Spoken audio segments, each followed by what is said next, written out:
Hai, Antoni Darsono di sini. Nah, teman-teman, hari ini aku pengen sharing ke kalian. Jadi, beberapa hari yang lalu tuh aku sempat ketemu dengan salah satu owner dari kopi. Itu kopi lokal yang ada di Jogja. Dia yang termasuk yang paling rame di Jogja, mengalahkan omset-omsetnya Janji Jiwa. Dan ini aku nggak ngomong, bukan dia yang ngomong, tapi orang Grabnya sendiri, orang Gojeknya sendiri yang bilang kalau omsetnya kopi ini tuh melebihi omset kopi-kopi yang lain. Dan aku juga ketemu juga sama Mas Thomas dari Street Food Stories.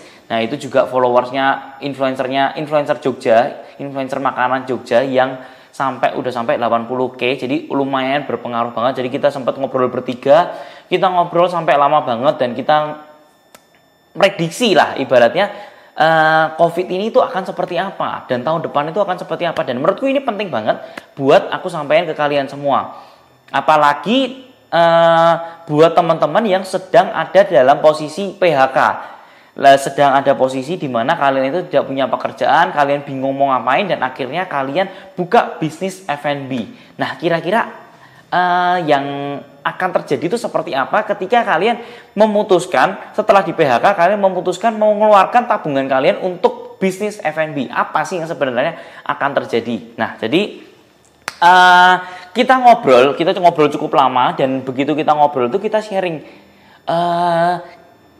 tahun ini itu benar-benar dimana kita itu tidak punya planning yang jelas. Jadi biasanya kalau tahun lalu itu kita tahu kita akan bergerak kemana, kita akan tahu kita marketing terbesar tahunan kita tuh akan ada di mana, kita tahu kurang lebih dalam 1 tahun kita harus buka berapa cabang, di mana aja, dan prepare-nya tuh gimana. Kita biasanya sudah punya caranya, kita udah tahu kurang lebih kita akan mengaturnya kemana. Tapi khusus di tahun ini, planningnya kita di awal tahun itu benar-benar semuanya kacau dan nggak tahu juga apakah masih bisa dilakukan dan apakah ke depannya masih akan bagus kalau melakukan planning itu gitu loh. Seperti yang kita tahu, setelah bulan Maret omset kita itu semua pemain F&B benar-benar anjlok. Kecuali kalau kalian mainnya itu di sektor yang makanan super murah banget, mungkin kalian tidak mengalami. Tapi bagi aku pemain F&B, apalagi khususnya offline di mall, itu benar-benar kena banget. Storeku bener-bener omsetnya terjun bebas gila-gilaan. Dan karena emang nggak pernah prepare di online, karena kita dulunya mengharapkan market offline, ini kena banget dampaknya. Nah, kita tahu kita kena. Setelah itu kita ada yang namanya masa-masa COVID pertama, seperti di bulan Maret, April, Mei, itu omsetnya bener-bener gila banget. Baru akhirnya itu Juni mulai membaik setelah pemerintah itu bilang kalau PSBB itu sudah dilonggarkan, ada new normal lagi. Nah, itu sudah mulai agak meningkat omsetnya. Tapi yang menjadi tapinya itu adalah omsetnya kita itu tetap tidak bisa sebagus sebelum ada COVID.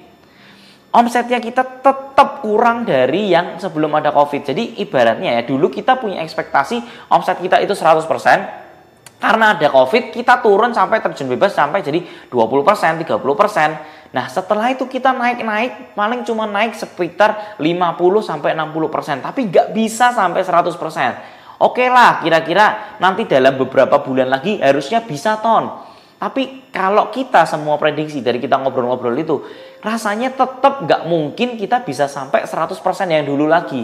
Karena gini, semenjak ada COVID ini, kalian tahu nggak? Setiap harinya ada 100 pemain baru F&B di Yogyakarta. Itu berdasarkan data Gojek ya. Jadi orang-orang yang mendaftar di Gojek itu kurang lebih ada ratusan. Bayangin kalian, setiap hari ada ghost kitchen baru, ada rumah makan baru. Karena sekarang nggak zaman ya orang bikin restoran, terus habis itu buka.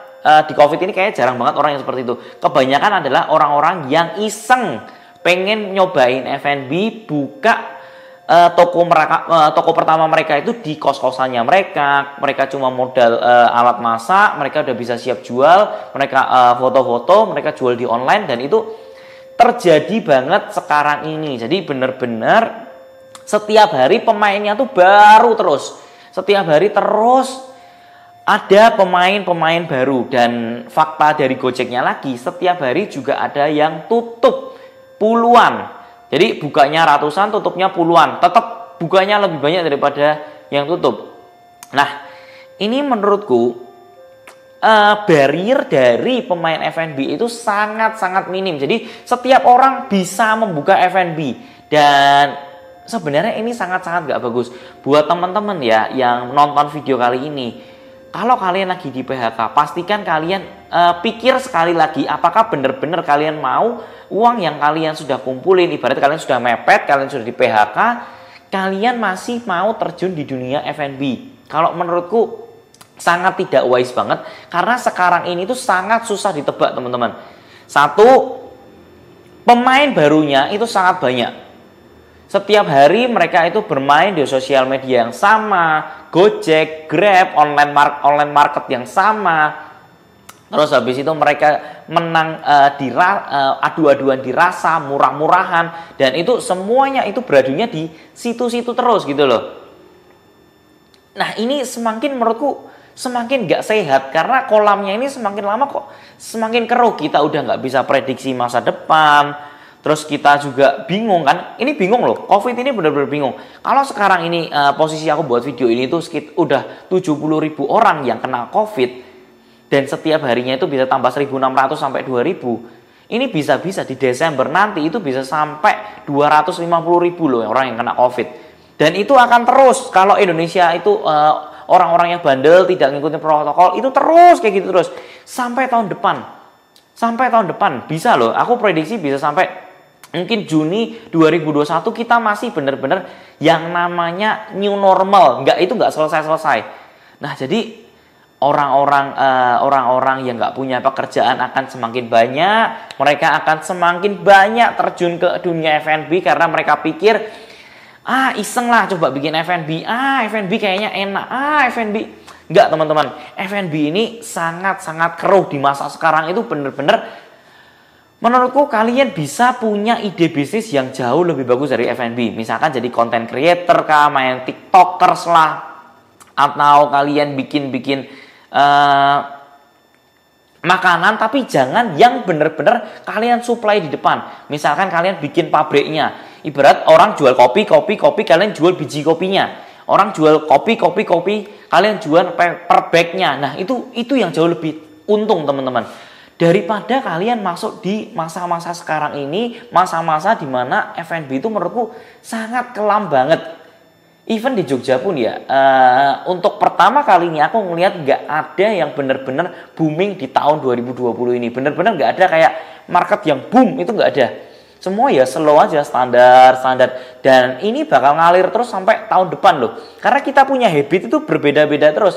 Dan kecepatan naik turunnya tuh cepat banget, teman-teman. Jadi yang biasanya ada kopi literan, tiba-tiba kopi literan boom, semua bikin kopi literan.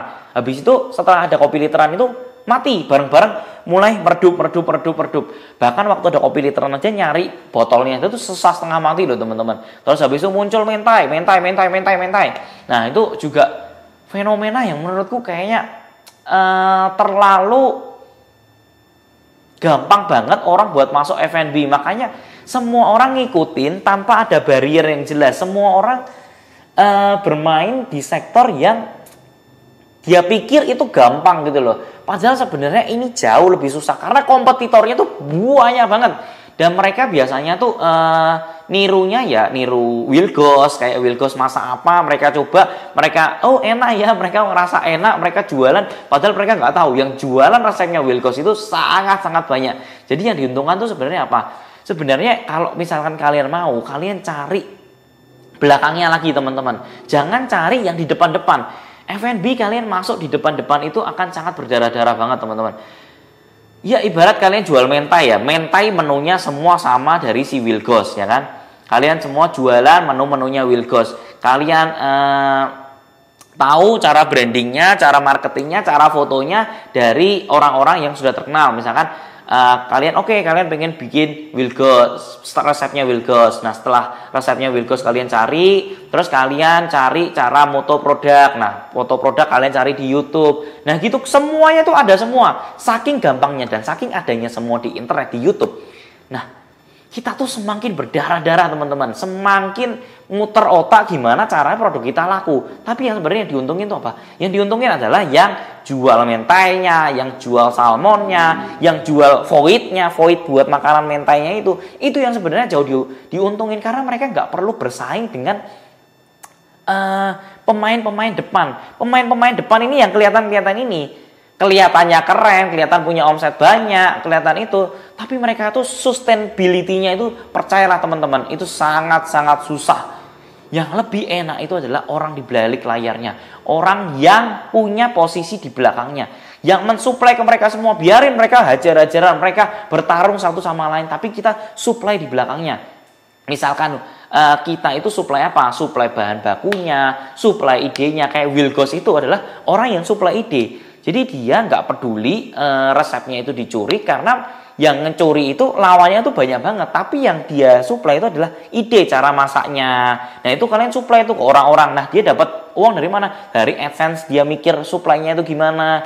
Nah terus habis itu juga kalau teman-teman lihat ya, yang lebih diuntungkan lagi itu yang di belakangnya lah. Ibaratnya jual paper bag-nya, plastiknya, terus habis itu kalian jual jasa pengirimannya. Nah itu benar-benar yang sangat-sangat diuntungkan karena semakin banyak kompetitor yang depan-depan ini semakin banyak, yang diuntungkan adalah orang belakangnya yang supply ke semuanya. Jadi mereka nggak perlu pusing nih, orang di belakang ini tuh nggak perlu pusing, udah nggak kelihatan bisnisnya, nggak kelihatan bisnis nggak kelihatan tuh nggak enak banget tuh teman-teman. Aku dulu mikir bisnis nggak kelihatan tuh nggak enak, tapi ternyata bisnis nggak kelihatan itu enak banget karena susah ditiru, terus cara mulainya juga nggak tahu, terus modalnya berapa itu nggak jelas, koneksi orang-orangnya itu nggak jelas. Ini tuh bener-bener nggak jelas banget. Orang yang punya di bisnis ini pasti bingung karena di YouTube nggak pernah diajarkan jadi orang belakangnya, selalu diajarkan orang depannya gimana cara foto produknya, cara nge-brandingnya, cara ininya, semuanya itu yang dijelasin adalah orang depannya. Kita nggak pernah bicara sama orang belakangnya. Padahal teman-teman, orang-orang kaya di Indonesia itu semua adalah orang-orang belakang, orang-orang yang supply apa? Supply cat.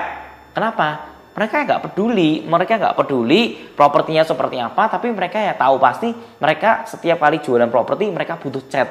Orang yang punya semennya 3 roda, ya kan? Terus yang punya hebelnya, yang punya biji plastik, yang punya tembakau. Nah itu tuh yang semua orang yang benar-benar di balik layar, yang sukses luar biasa itu adalah orang-orang yang di bagian belakang ini. Nah kalian bisa lihat ya teman-teman, orang yang di depan-depan ini bisnisnya tuh 5 tahun ganti, 10 tahun ganti, 15 tahun ganti. Tapi orang yang di belakang ini sampai 40 tahun, 50 tahun itu nggak pernah ganti. Karena barrier untuk menjadi orang belakang yang mensuplai itu sangat-sangat susah. Dan kita sendiri juga nggak ngerti gimana caranya untuk bisa menjadi orang belakang itu tersebut. Nah jadi teman-teman, buat teman-teman yang pengen atau kalian sedang di PHK di COVID 2020, please teman-teman be wise. Pastikan kalian, aku nggak nyaranin kalian untuk terjun di dunia F&B, karena di dunia F&B ini sangat-sangat keruh, kolamnya itu sangat-sangat keruh. Kalau di Jogja aja itu ada ratusan, kalian bisa bayangin ya, setiap hari itu berarti ada ribuan, mungkin bisa puluhan ribu itu pemain baru di F&B. Nah, perlu teman-teman garis bawahi, kalian kalau mau main F&B, jadilah orang di belakangnya tersebut daripada jadi orang di depannya. Semoga buat teman-teman yang baru aja kena PHK, baru aja itu, aku merasa simpati buat kalian semua. Tapi pastikan ya teman-teman, aku tahu kita keadaan susah. Jadi kalian pastikan menggunakan uang kalian itu sebaik mungkin, sebijak mungkin. Jangan sampai kalian salah masuk di kolam yang salah.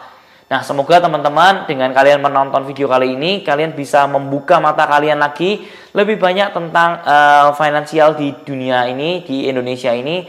Dan kita sama-sama tahu kita masih ada belum bisa prediksi kira-kira tahun depan itu bakal seperti apa, 2 tahun lagi ke depan ekonomi bakal seperti apa. Yang pasti kita tidak akan bisa sama lagi seperti sebelum adanya COVID. Jadi prepare, be wise, jangan sampai kita terburu-buru dan masuk ke lubang yang salah. Thank you teman-teman buat yang udah nonton video ini.